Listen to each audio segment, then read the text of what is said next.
Welcome back to In the Trenches. This episode is made possible by Manny and Gordon Trial Lawyers, the best lawyers in Tampa Bay and the best lawyers on the planet, if you're asking me. Okay, back to In the Trenches. Since training camp is right around the corner, preseason's right around the corner, I'm going to start breaking down, individual positions as I started last week with the defensive line. I don't think anything was real crazy. Maybe I didn't rate Kalijah Kancey and Vita Vea as high as other people, but that's because I don't think they've reached their ceiling. I still think they're great football players. Now, as far as the offensive line goes, you know how important I think the offensive line is. I think the rest of the NFL is realizing that since Tristan Wirfs is making over $20 million and he deserves it.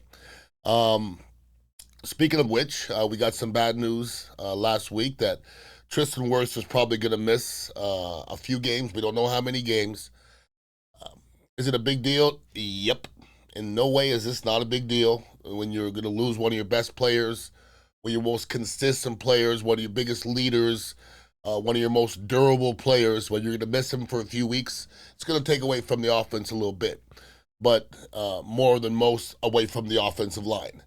If you are a Chicago Bulls fan and Jordan comes out of lineup, the lineup has to change, okay? If you're, it doesn't matter, if you're a LeBron fan, you take LeBron out of the lineup has to change. So if you take Tristan Wirfs out of the lineup has to change. Because now you don't have that go-to guy that you don't have to worry about at all, okay? Now, people used to say, okay, we're fine on the left, let's go help out whoever else is going to need help. Now, we're not going to be that strong on the left side without Tristan Wirfs. Now, it's not the end of the world, okay? But when Charlie Heck goes in for Tristan Wirfs, defensive coordinators are going to circle Charlie Heck and they're going to go, we're going to go after this guy. You can't circle Tristan Wirfs and say we're going to go after Tristan Wirfs. You got a game plan around Tristan Wirfs. You almost got to not put your best rusher on Tristan Wirfs because you're wasting him. Charlie Heck is going to get a lot of the best rushers, all right? And I'm not downplaying Charlie Heck. He's just not Tristan Wirfs. And I had to look up Charlie Heck. I don't know much about him. He's not a rookie. He's been in the league 6 years. I think he's been to 3 different teams. He's 6'8". I saw him in the offseason. I got a chance, or I had the pleasure to meet all the offensive linemen in the offseason at a Lightning game, and they're all real cool kids. And this kid Heck, he sticks out. He's 6'8", all right? He's 311 pounds. So he's not the biggest guy in the world. He's no Tristan Wirfs. But the Bucs are going to have to figure out ways to deal with life after Tristan Wirfs, unfortunately. And we're going to see what that looks like. Maybe 4 games, maybe 5 games, maybe 2 games. Nobody knows at this moment. I've been on a couple different shows talking about why this happened, and I'm not going to sit here and blame and point fingers. Well, the Bucs should have, or Tristan Wirfs should have. I know this 100% unequivocally that the Buccaneers wanted Tristan Wirfs on the field in Week 1, and I know that Tristan Wirfs wanted to be on the field in Week 1. I know that. So were some bad decisions made along the way? You're going to make some mistakes when it comes to people's bodies. You don't know how people's bodies are going to heal. You don't know what's wrong with people's bodies at times. I was in situations where I had a simple surgery, didn't heal, had to go out and do the surgery again, missed 6 more weeks. That's not because I wanted to. It's just the way it unfolded. But the Bucs are in the unfortunate situation where I think 3 weeks ago on this In the Trenches podcast, I said that the Bucs offensive line is top 5 in the NFL, and I meant it. Never said it before. They're not top 5 without Tristan Wirfs, okay? They're still not bad, okay? Don't know.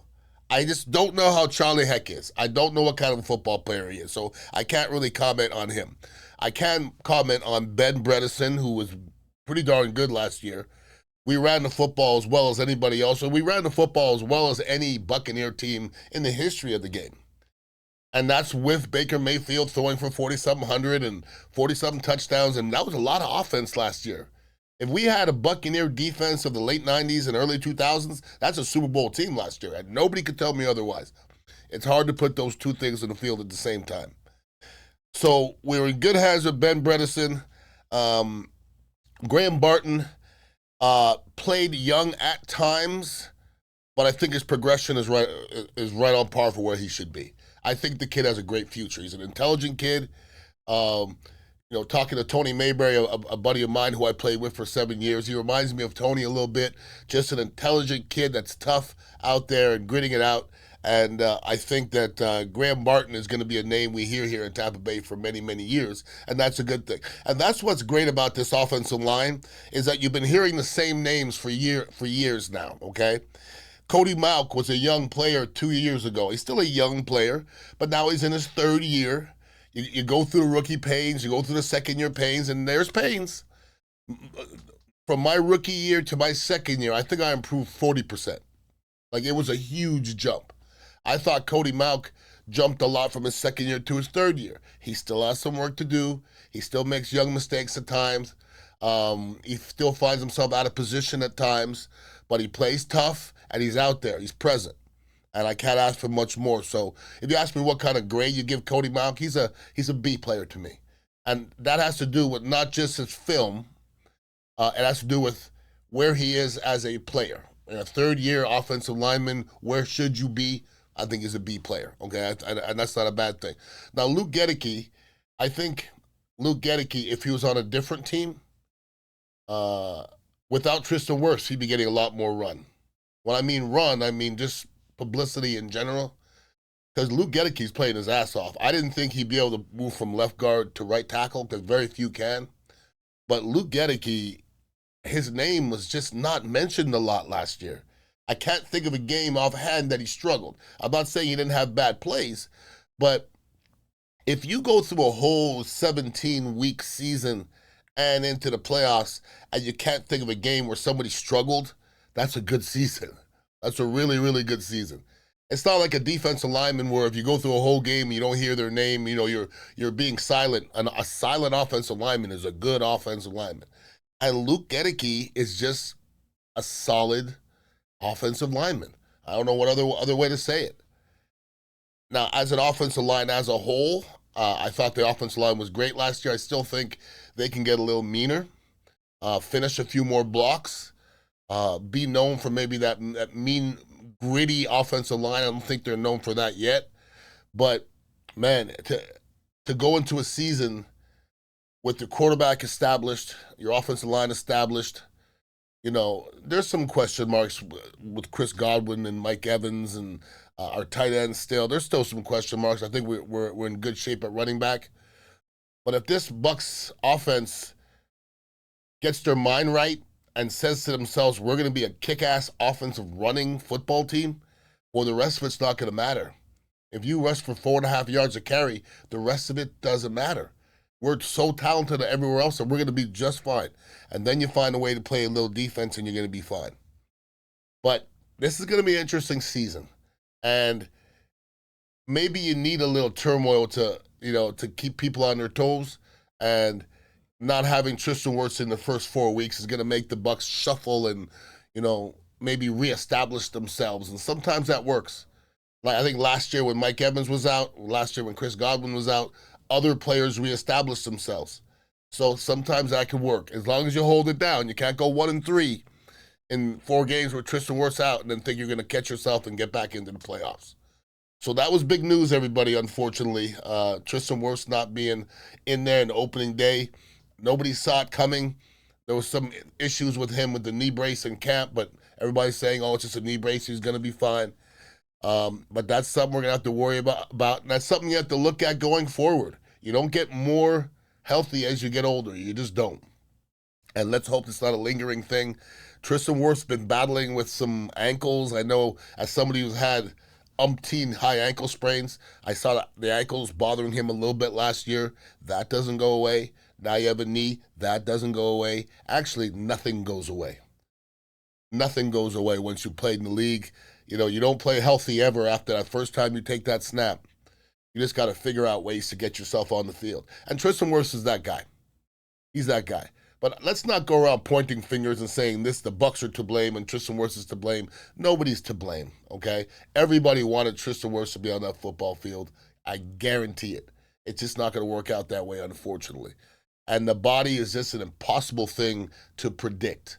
And it didn't turn out the way the Bucs wanted it. But at the end, like I said, they may mature in a weird way. You may get Tristan Wirfs for the last 12 games of the season, and he maybe get stronger towards the end of the season, and you never know what can happen. But in the meantime, I think our Buccaneers still go into this season feeling good about themselves, going to training camp feeling good about themselves, but not as good. Because Tristan Wirfs is just that guy. You can pencil him, and you can just pencil him and circle him. We're going to be fine here. Now there's a question mark on that left side. I just think everybody understands that that's not a place of comfortability, all right? And we'll see how it all unfolds. So as I go forward here, I did defensive line, I did offensive line. I think next week I might do running backs and wide receivers, and maybe just throwing quarterbacks in there too, because there's not that many of them. And we'll just keep on breaking down the individual positions as we go along, and we'll lead right into training camp. I'm going to go to a couple practices, although I hate it. It's too darn hot out there. You don't get a chance to see much. I'll tell you what I see out there, but I'll keep you guys abreast of all the things going on, and I'll be here every single week breaking down Buccaneers all the way into the season, all the way into the playoffs, and all the way through the Super Bowl. Let's hope. I appreciate everybody tuning in every single week. If you're on the YouTube, hit the subscribe and the likes and all those things down there. I would appreciate it. But thank you for everybody listening in the trenches every single week. Have a wonderful week, and please be safe. Peace out. You know, some lawyers want to look like superheroes on a billboard, but which lawyers are regarded as superheroes in the courtroom? Trust the expertise of board certification. Call Manny and Gordon or visit us at fightnegligence.com.